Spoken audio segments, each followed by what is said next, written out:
All right, though. So hi, everybody. I'm going to say to you now, some of my clients have been messaging me this morning, which has been amazing. And I'm super, super thrilled to be on this session today. I get nervous doing it. I've not done a big global live stream, and I kind of woke up this morning feeling a bit nervous. But you know what? If this helps some of you out here, then amazing. We've got a really good lineup today. And I will be linking in some of the other talks that are coming that will link into this presentation too. So like I said, been supporting a lot of people of all different professional levels, and I noticed that the emotions and challenges are very similar. So my talk is around thinking about your strategy, weaving in those challenges that you'll be going through and that will be coming. Okay, so just to mention, when you're in career transition, there are 3 key phases that we go through when we're in transition. And phase 1 is endings and letting go. And I know there will be people on this session today, some of you who may be at the start of your job search process. Some of you may have just experienced redundancy. Some of you may have been made redundant many times or multiple times. I've had it twice in my own career, and I've also been out of work suddenly with no idea when my next income was coming. So I know how uncomfortable that can feel. Some of you may have been looking for a role for quite some time now and feeling that it's becoming a real struggle. So I'm just going to mention that when we're in transition, there are 3 key phases. So the endings, the letting go. A lot of people say they struggle with the fact that there's no team around them anymore, that they miss the projects, the work that they were involved in, and they don't feel that they have that sense of purpose, and coming to terms with new realities. So the first phase is that ending and that grief often that happens there. And then we get into that journey, the bridge, and that journey can feel quite, wobbly and confusing. And a lot of people will say that they start questioning their fit, what they want to do. Some of you on this session today will know razor sharp what you are looking for next. But a lot of times with redundancy, it makes people stop and reflect and consider what they want to do. And some people will lose focus because it becomes really overwhelming. So again, shortly, I'll mention a few tips that you might want to do and some sites that you can have a look at. And also then it's that exploration of new opportunities, and new possibilities, and then going into new beginnings. So just remember the key thing that change, we've had change at a rate of knots the last year, but change is external. It's that series of events that takes place. But transition is our internal process that we have to go through to dissect and get through that change. So I just wanted to mention that. Some of the key challenges that people have absolutely been saying to me, and again, like I said, I've had redundancy twice, and I know how hard it can be, and utterly draining it can be. So confidence, losing focus, we're going to have a look at these areas today. Job market, of course. Ghosting, a lot of people saying about ghosting, lack of feedback, which can be so frustrating. So we'll talk about that. And it's odd, I say we'll talk about it. I can't see any chat coming through, so I'll talk about it and then, of course, take any questions. Lack of feedback, which again, we'll talk about that. And job search fatigue, that a lot of people are saying that they're just absolutely drained and tired from it. So I'm going to share some successes, what's been working for clients, what's not been working, as I take you through this. Okay, first and foremost then, one of the key things that people, and some of you may be finding, is that you're not quite sure what you're targeting. We often say as job coaches, don't scattergun and be targeted on what you're looking for. So if any of you are out there are thinking, do you know what, that resonates because I don't really know what I want to do at the moment, you're going to potentially, you're going to struggle to have a very targeted CV, job search strategy if you don't know what you're looking for. So just a couple of things I will mention and a couple of activities you may want to do. Having said that, for those of you who do know what you want to do, and I've had senior directors that have said, Suzanne, I know exactly what I want to do. Can you help me find it? And I still get them to do a values audit. and they'll turn around and say, I'm glad you do that because it's given me focus about what is right for me. So just a couple of things to consider with clarity and confidence. Really think about what you enjoy, what you're good at. Think about what you don't want. And one of the things I always do with clients in career coaching, I get them to design a virtual job. What would that virtual job, if you were starting on Monday, what would that look like? From an environment point of view, from the roles, responsibilities that you would be doing, from the size of the company, the location, all of that stuff can help with having a target. Be clear on your strengths and your outcomes and achievements, because an okay CV is going to have all your responsibilities. A great CV is going to have your achievements. So really be focused on outcomes, quantifiables and achievements. And think about your values and what is important, what motivates you. So just a few things to consider. There's a couple of free links you can do. And for any of us, if you want to reflect over Easter, there's a valuescenter.com that gives you a printed values report, individualized printed values report. So that's a good one to do. And VIA strengths character, that can highlight your strengths in a report as well. So might be for some of you, again, some of you on there might be thinking, no, don't need that. But I know some of you may well need those. So another thing to do to get some confidence and some focus, have a look through your LinkedIn testimonials. What do they recognize as your strengths? What do they recognize you for? Read through them, and you might even want to copy your LinkedIn testimonials and put them in a Word or a word cloud and have them as a visual. And that often then picks out key skills and strengths. And I have worked with clients that will have them stuck up in front of them on a board, on the wall, so that they are prominent. So that's something that you might want to do just to really highlight that confidence and just to keep that focus. One other thing I'm going to mention, for those of you that are thinking, I'm not quite 100% what I'm even looking for, another coaching tool that we'll do, that career coaches will do with clients, is a career timeline. And on that timeline, you plot all the roles that you've had. So those would be the roles I've had, for example. The highest bar is the one that I am happiest.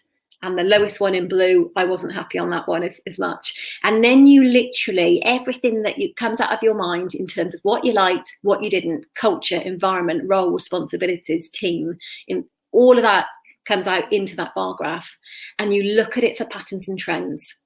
And that can be a really good reflective piece for those of you that just want to get a bit more focus. And literally within 10, 20 minutes of doing that, people will say, gosh, I've realized I want to focus more so on X. And then they can make a high impact CV around that particular plan.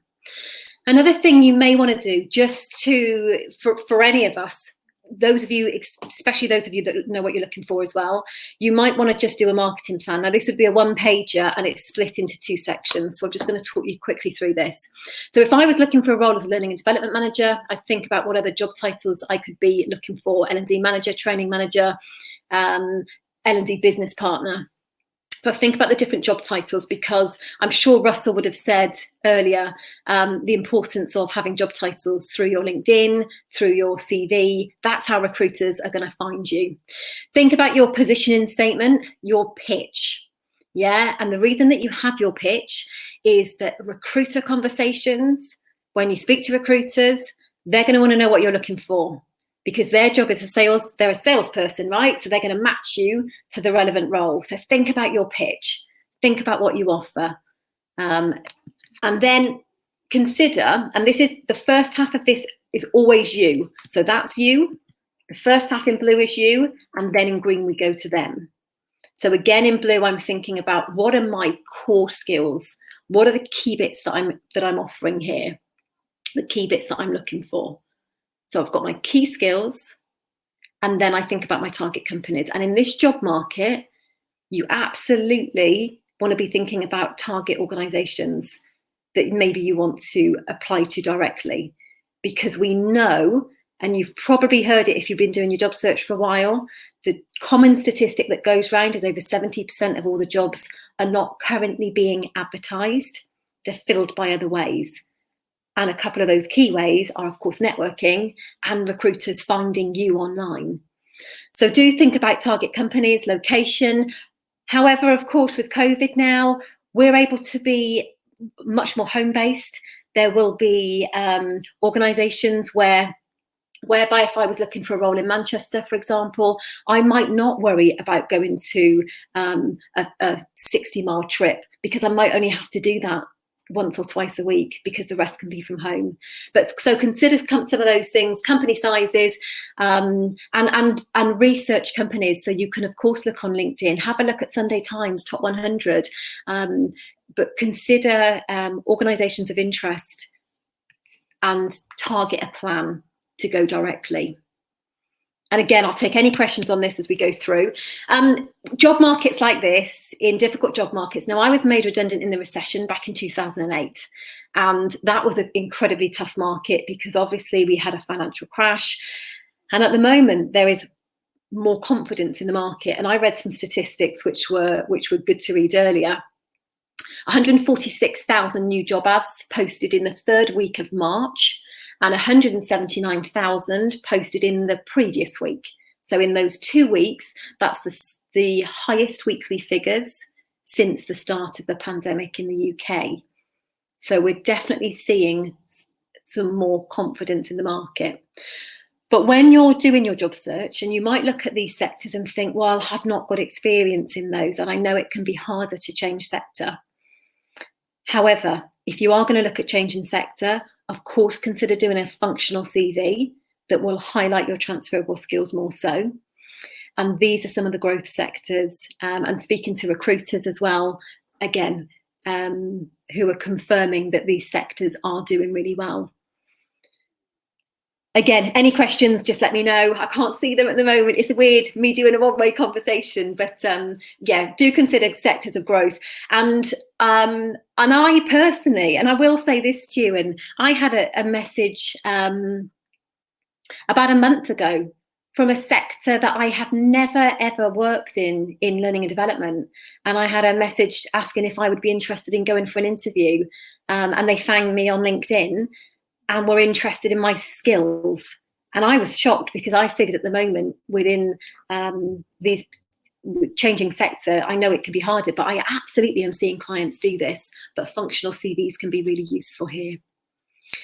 So consider then avoiding the scattergun approach. I don't see that it's ever worked. And speaking to other coaches, we're all seeing the same, that it doesn't work. I've seen a couple of recruiters say, yeah, just scattergun your CV out there, but I would avoid it personally. Making sure if you want to do your marketing plan, to have focus on what you're focusing on. You might also, that's optional, the marketing plan, but you're absolutely going to need a strong CV for sure. And remember the 6 to 10 second rules. Recruiters will scan a CV for 6 to 10 seconds. So it's got to be high impact. And I'm still getting sent CVs that are 6-7 pages long. So aim for maximum 3 pages, ideally 2 pages, and high impact CV. And remember, white space is important, because they're going to have more CVs to look through. The importance of an optimized LinkedIn profile, that's going to be really key to be found by recruiters online. And focus on organisations of interest, as opposed to just advertised current job openings. So hopefully there's a few, hopefully some of that has been useful to some of you.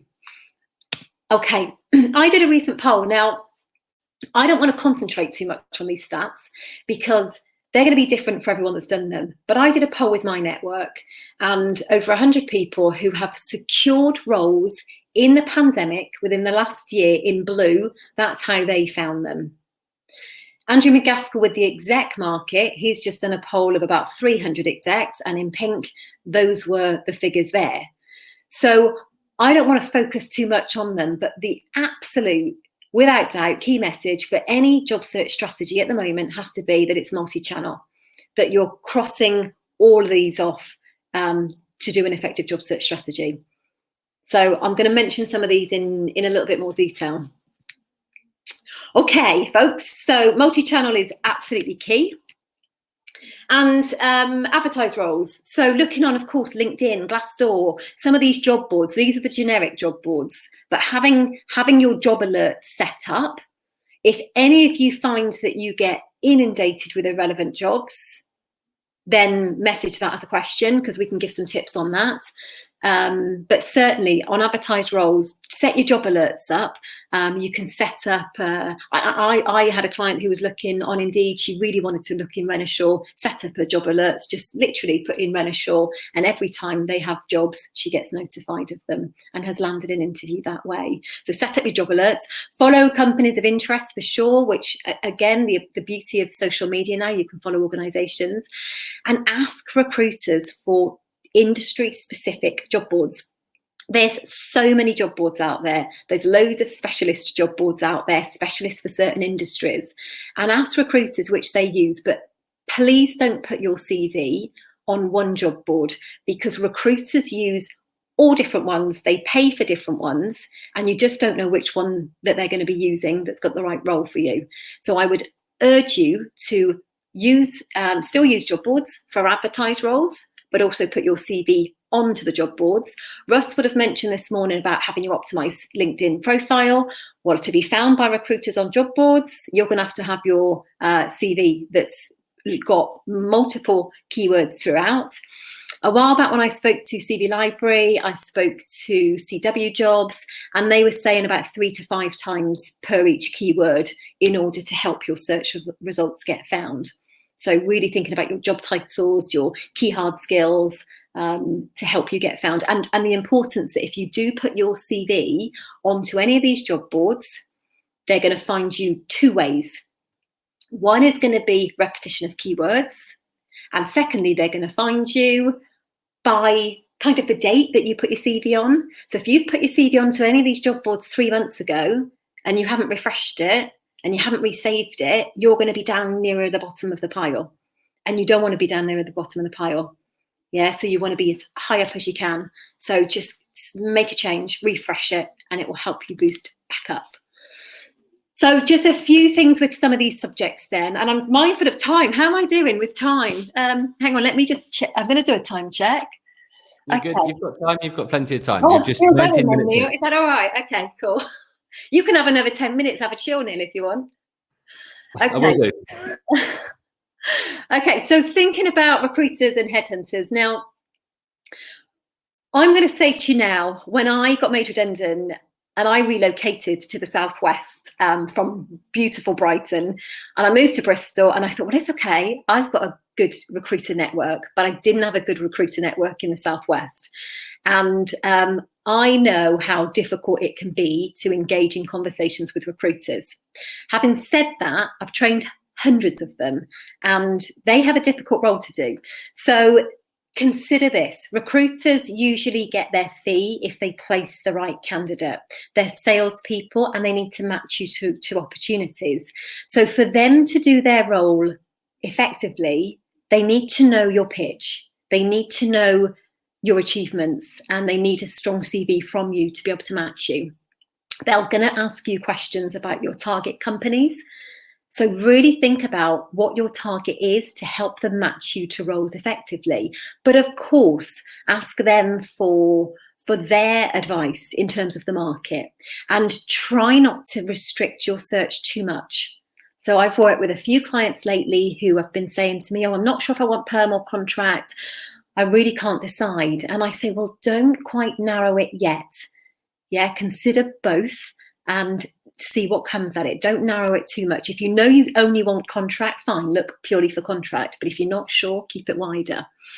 But again, you need to be found by recruiters online. So LinkedIn is where they're going to be looking. And I saw a statistic of over 94% use LinkedIn to find talent, as well as, of course, job boards. And recruiters in my network, and I've been asking them, do you still use job boards as much at the moment in pandemic? Absolutely, more so than ever, because that's where people are putting their CVs on.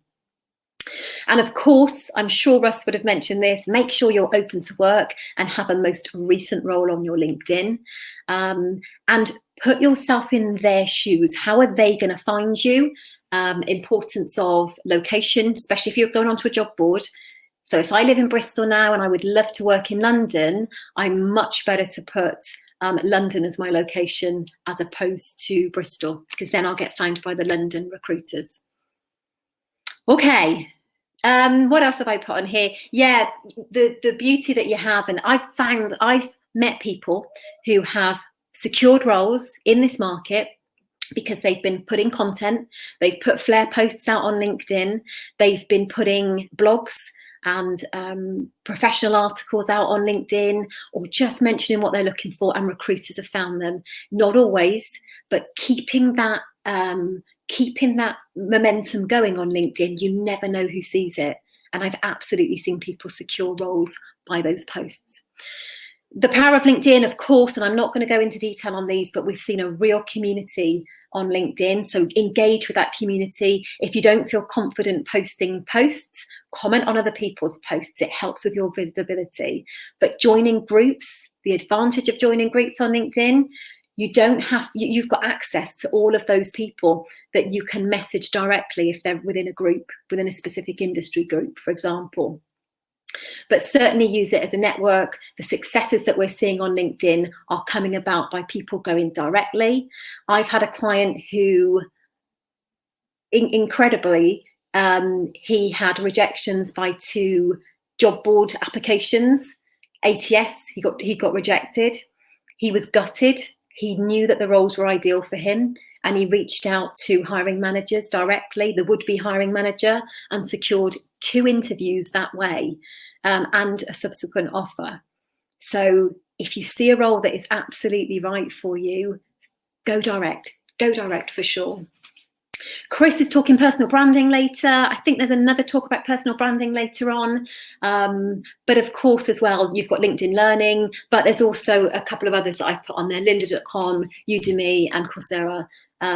Again, if you want to do some upskilling and learning at the moment, it could be a good time to do.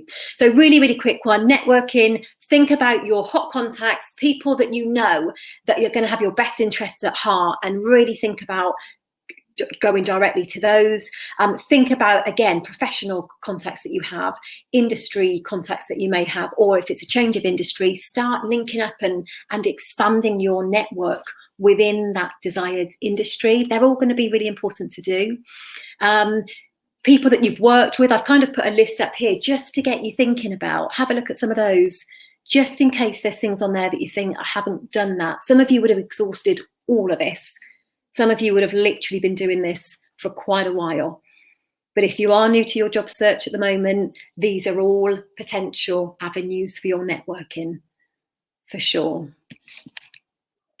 Okay, some of the other challenges. People say to me, I've lost my productivity completely. I just am struggling with the whole job search thing from home. And again, treat it as a job in itself. Set up an email address purely for job searching.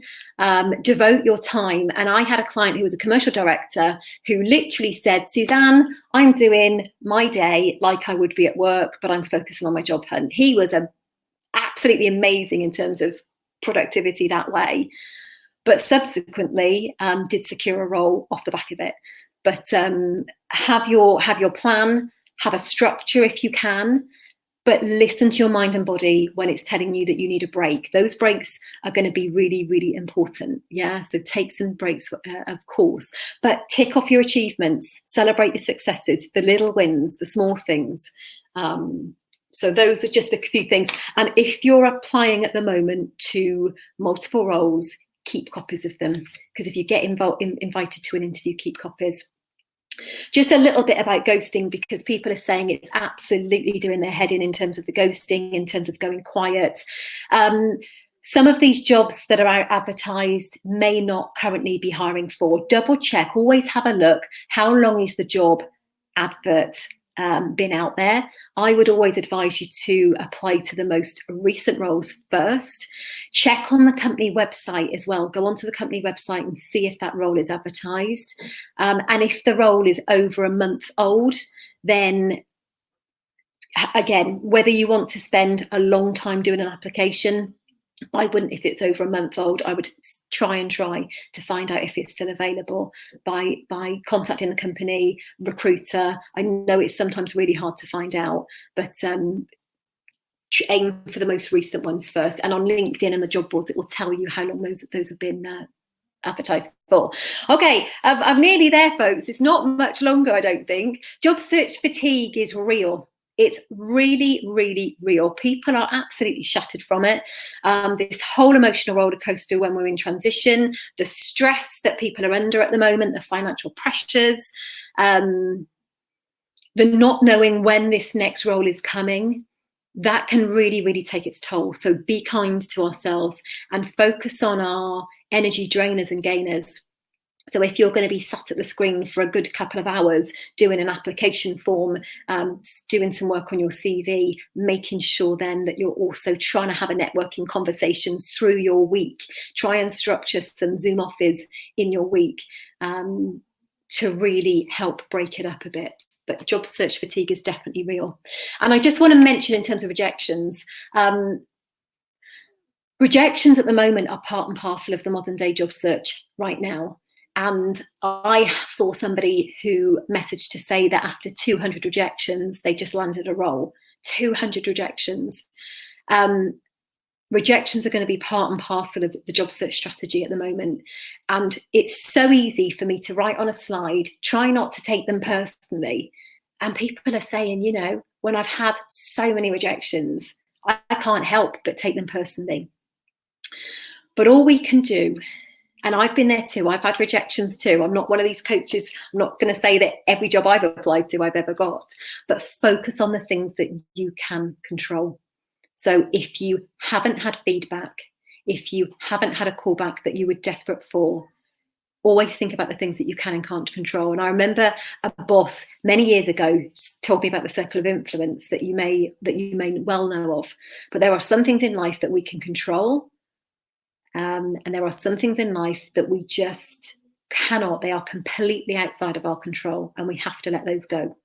In the middle of the circle, there's some things that we can influence. So if we haven't had a call back, don't give up. Try again. Reach out directly on an email, phone call a couple of times. Try and get that feedback. And if we can't get it, we'll have to self-reflect on feedback and move on from it, because otherwise, from a mental health point of view, that can be so draining. So focus on the things that you can control and try to take that helicopter view.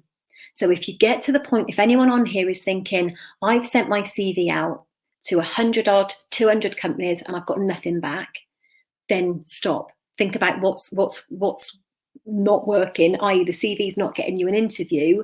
We've got to relook at that CV. If you've got multiple interviews and you keep getting picked to the post, potentially consider some interview coaching.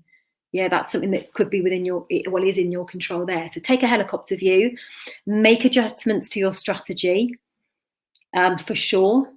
But like I said, they will be part and parcel. And the last thing, this is the last thing from my little talk today, is to seek support.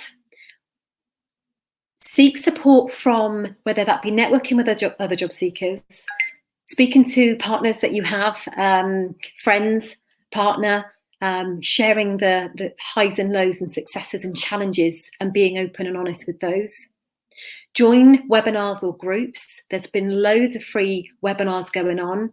I also run webinars, and I run job search work teams. I'm just doing my first one. So the voluntary group that I supported previously, what they said to me was, it gets overwhelming, the amount of information out there.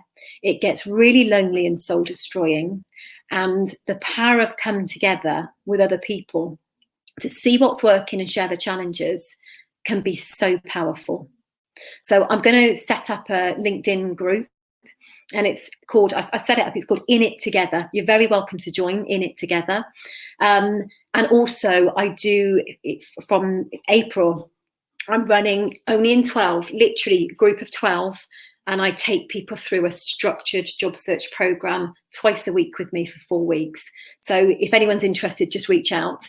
So yeah, seek support. I think that's really key with the job search. So there's my summary today. I don't want to waffle on about those, but mindset and resilience is absolutely key. Know what, and don't scattergun, know what you want to offer. Think of that multi-channel job search approach is crucial, and grit, but adjust that strategy when you need to. take time, reflect on what's working and what's not. Okay, that's it from me, Neil. You can take me off. No, it's absolutely fantastic. You should have seen the comments going down. It's just amazing tips. I haven't seen any of them. Was I talking too fast, folks, or was I okay? No, it was absolutely fine. No, come. If you just stop sharing your screen, and then and we can go through. We've got 17 questions we've had already come through. Hello again. Hey. Hello. Look, that was honestly fantastic. The comments were just going off. It was there's so many people enjoying all the sort of tips and tricks you were giving. As you can see here, awesome talk, really insightful session. So we've got 25 minutes now to go through some questions. So I will bring you can actually, if you click on ask a question, you can see the one I'm talking about, but I'll highlight them and ask them to you as we go through. Will slides be available later by email? Good question. Yeah. If you want them, I'm very happy. Of course you can. Yeah. Yeah, great. Okay. Well, that was a quick one. Good. Next question. I'm struggling to come up with it. This is from Tracy here. I'm struggling to come up with a list of target companies, as there will be some companies I don't know about yet. How do I start this exercise? I think that's a great question, Tracy. Yeah, really good question. So again, I would be LinkedIn is a really good one. So if you can look on LinkedIn, do have a look at any professional bodies and groups. If you're a member, so for example, I'm a member of the CIPD. So having a look at other members there, that can be useful of what companies they're from. How else? Looking at Sunday Times top growth companies, and also if there's sectors of interest to you, if you know there's particular sectors of interest to you. Then also you can do keywords on Indeed, you can do keywords on job boards, you can do keywords on LinkedIn, and that can be useful, and almost treat some of these job specs as research. So if I was going to look in learning and development, I would be looking for keywords and seeing what companies may be advertising there. But certainly, another one I tend to find clients find success is looking on Facebook to see where their contacts are working too. That can be a great way to get your foot in the door. Neil, anything else from you on that one? Yeah, no, I think good points all round. I think LinkedIn is your friend here. If you're struggling to come up with a list of target companies, then go through. I mean, also Google is your friend on this. You can type in top 20 and an industry, and then work your way down from there. Like I always say with my coaching, networking is always the most key thing in this. If you're really struggling to find who the best companies are to work in a particular industry, go start speaking to people in that industry. They'll all have a very similar opinion on who's good, who's bad, and for what reasons. So yeah, network and find out. I think asking the question of people in that industry is the best way to come up with the best companies to target, I would say. Fantastic. Next question. This is from Andy UK. What's your advice on direct approaching a company? How to, who, etc.? Fab. Okay. So in terms of who to, always think about who would be your hiring manager.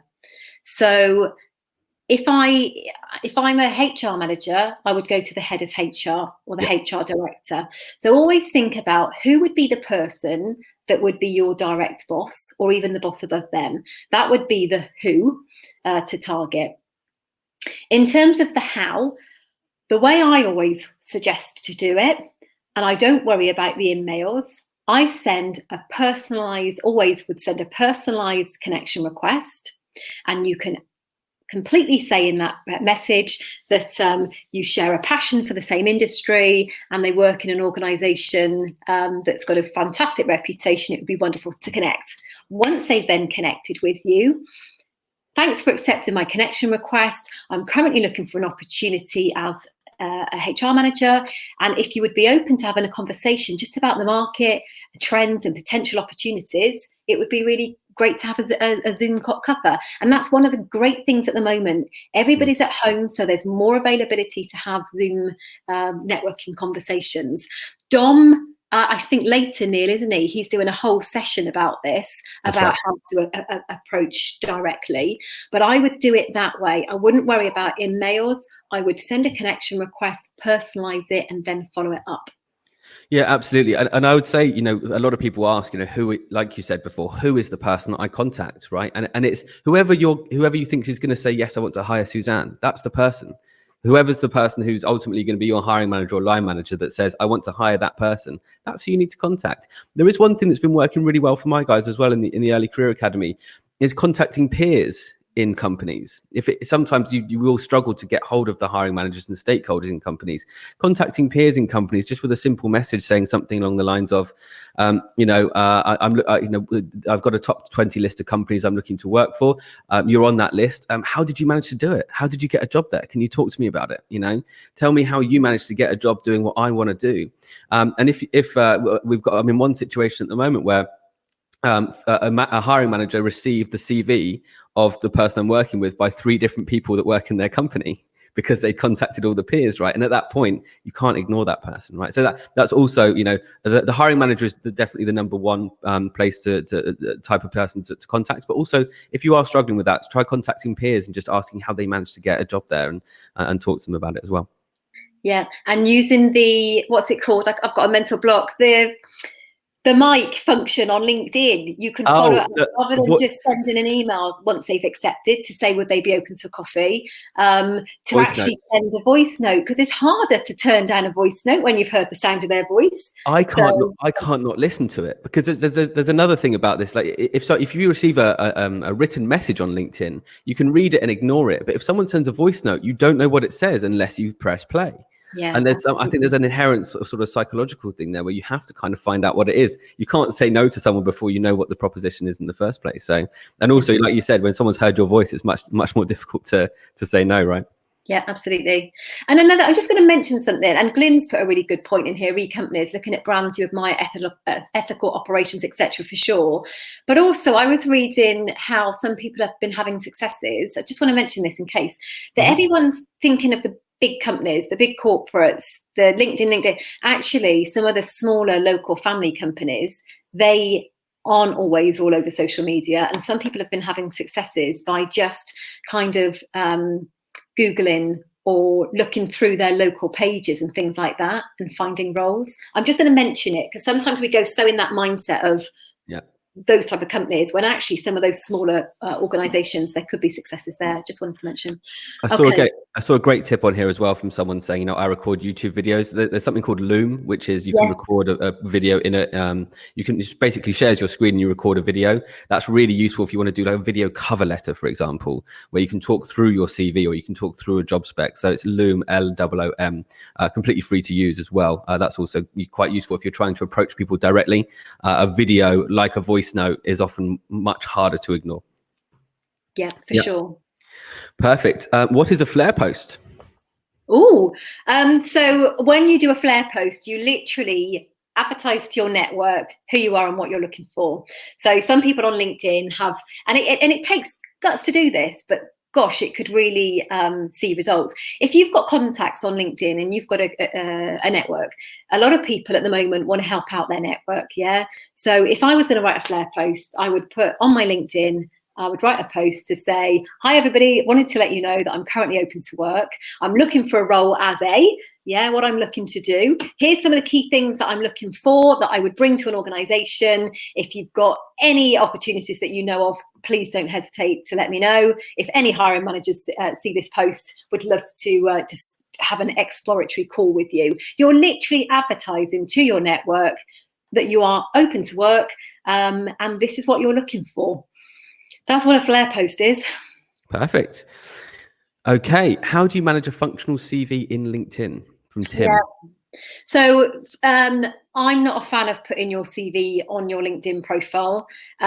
You've got your summary section that you'll have to really highlight with your key skills, your transferable skills. So use that summary section that you can be talking about and always put the skills in a heading, and then underneath there, your achievements, how you would lay it out in a functional heading. Because obviously in your work history, that's your work history, you can't so much, but in the work history, make sure the descriptions are relevant to what you want to do next. Highlight those key transferable skills and achievements that are relevant to what you want to do next. Perfect. Anything else, Neil, for you on that one? Nope, I think that's spot on. So next question. I have been a regional sales manager. This is from Amit.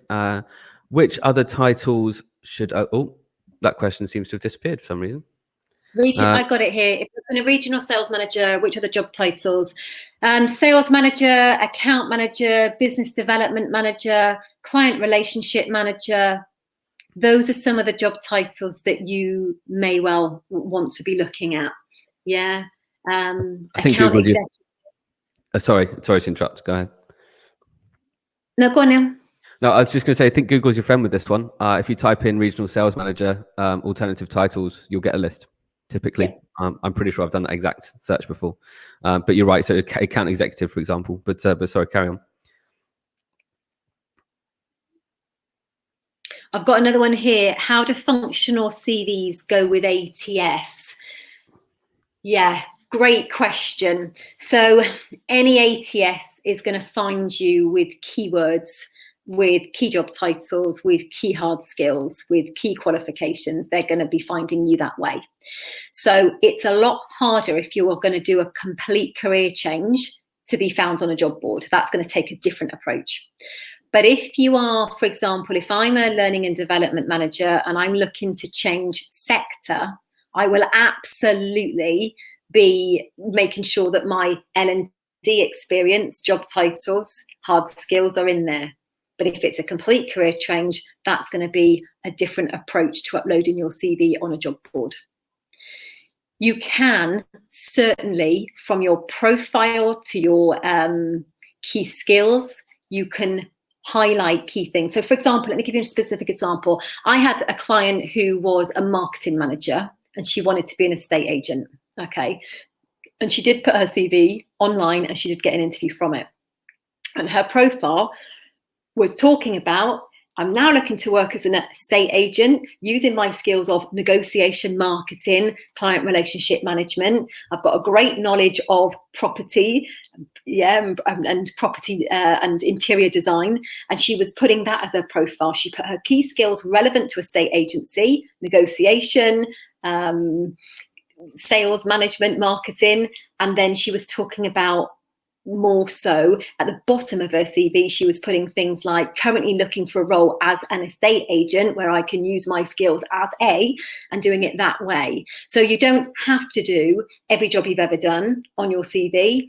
Do your functional CV headings, but really make sure you're trying to still get your keywords through that document. I've waffled on that one. Sorry, folks. I felt like I really waffled on there. No, I was engrossed. It was a really, really good answer. No, fantastic. Brilliant. Okay, let's go on to the next one. Oh, so I think this one was already answered, wasn't it? So done answering. Getting inundated with job alerts, mostly irrelevant. Please help. From Gigi. Boolean's going to be your best friend with this. And I can't do it on here. So if you are getting inundated with irrelevant roles, when you set up a job alert, go into it, if, say, for example, on Indeed, some of these have advanced search features. So go into the advanced search on Indeed and it will say job titles and use speech marks around each job title, because then HR manager will keep those words together. Otherwise, if you don't have speech marks around it, you'll get every job with the word HR and every job with the word manager. And that can come into some of these job boards, not all of them, but some of them will inundate you. So Boolean, search for BOOLEAN, and that can really help you with your searches. But definitely, if it's on Indeed, go into advanced search, job titles of interest. You can put industries of interest too, where it says search also with these keywords. Put your industries of interest, separate them just with or. So renewables or energy or sustainability. Yeah, and that will send you more relevant search results and can save you hours trawling. Yeah, fantastic. One simple tip with this as well, I mean, it's not going to help with the irrelevant job alerts, but make sure that if you're going into a job search, set up a new email address. Set up a brand new email address, which is your name at, careers or something like that, because you are going to get inundated with these emails. And the last thing you want to do is miss an email from a recruiter or hiring manager because it's amongst all your other emails. So yeah, a little tip there, set up a separate email address. So I've got some questions here at the side. It's Boolean. Yeah, spelt right. What Andy UK put there on the side. That's how you spell Boolean. Yeah. Fantastic. Okay. So with your skills and open to move across sectors, you mentioned about functional resume. How is it different from traditional resume? How can I make recruiters aware that I want to do it this way, irrespective of industries?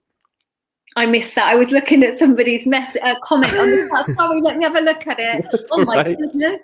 Right, let me have a look. Your skills.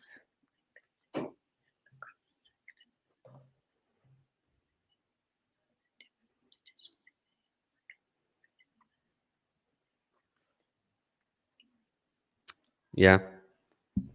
Okay, so how is a functional CV different? Yeah, there's two kind of different ways you can do a functional CV. You can do a pure functional CV that is basically all the headings rather than your chronological work history.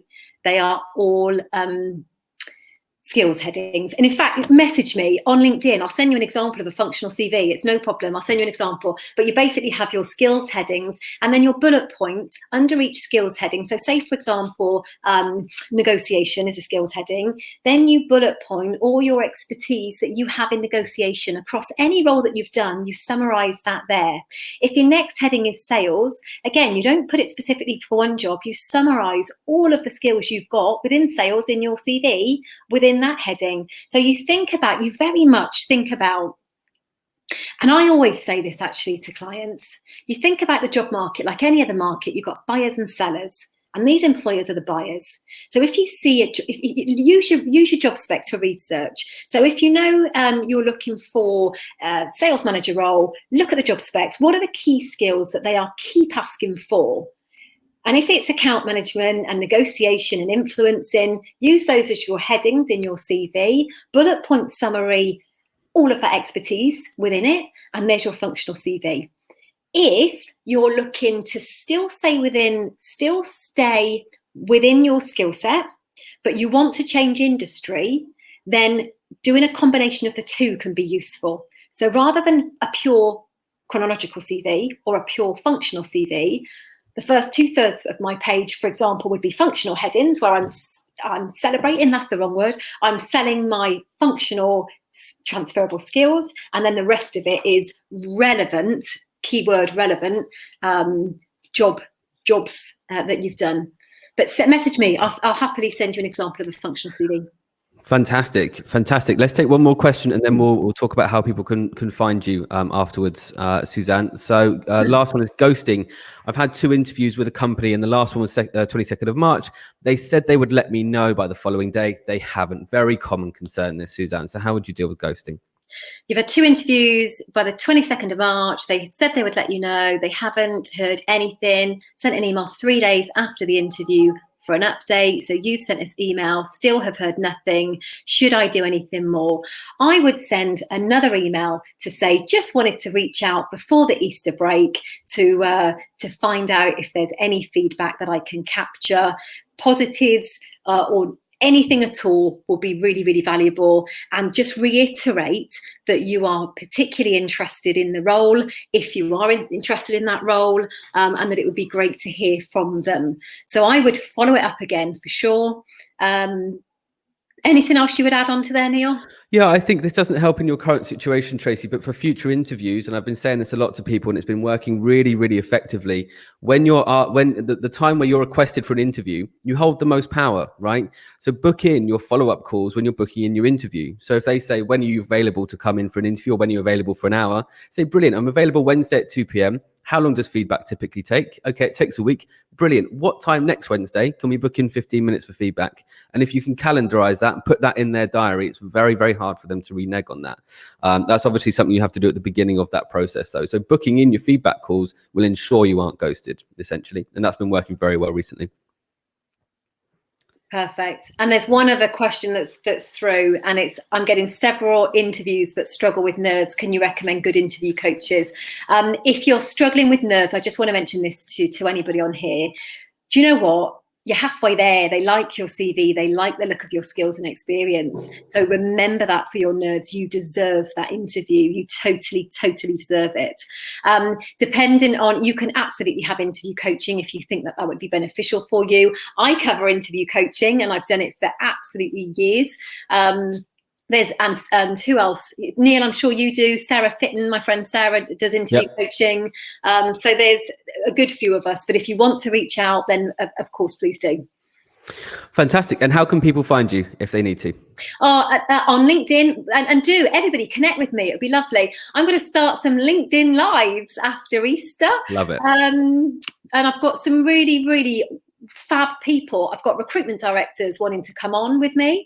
I've got great coaches that want to come on as well. I've been invited to some others. I've never been on LinkedIn Live, but this is stepping out my comfort zone, so I might as well. So join up with me if you want to. Have a look on my website that's just gone live, www.careerstudios.co.uk. There's details of my job search teams program. And there's details of some of the workshops, and I'm running workshops on career clarity. That's a fab one. Two 2-hour sessions with me and another coach. We do it in smaller groups, but really to help you get clarity. And there's assessments and stuff to do in between. Interview, and you know what? You've mentioned interview coaching. I see some of the magic as well when groups of people come together for interview training, and I do that, and we go into breakout rooms and we do stuff on competency-based interviews. So again, just reach out on LinkedIn. And thank you so much, because I was nervous before I came on, but I always come on to things thinking if it helps one person, brilliant. And I'm really chuffed to see the feedback has been good. Thank you. I mean, look, from the messages you've helped tons of people. I didn't tell you this at the beginning, but there's been 224 people have been concurrent across this live watching. So you've helped out so many people. So thank you so much for coming on. Thank you so much. Pleasure, and well done, Neil, for organising this. Really, really well done. Hats off to you. And I hope it goes great today. You'll have a fab day, everybody. Well, I'm 2 hours down, 22 hours to go. So we'll see how I am in 22 hours. If you want me to step in later, message me. All right, I might need that. I don't mind. If you want a bit of a time out, message me. I will do. Well, look, thank you so much for your time, and please, everyone, go check out Suzanne. We have, it was fantastic to have you. We have Steve Preston up next with six steps to navigate a brighter future following redundancy. And we're going to take a 5-minute break, and we'll see you all in 5 minutes. Well, at the hour. Thanks, so everyone. Good luck with your searches. Mean that from the bottom of my heart. Good luck with your searches.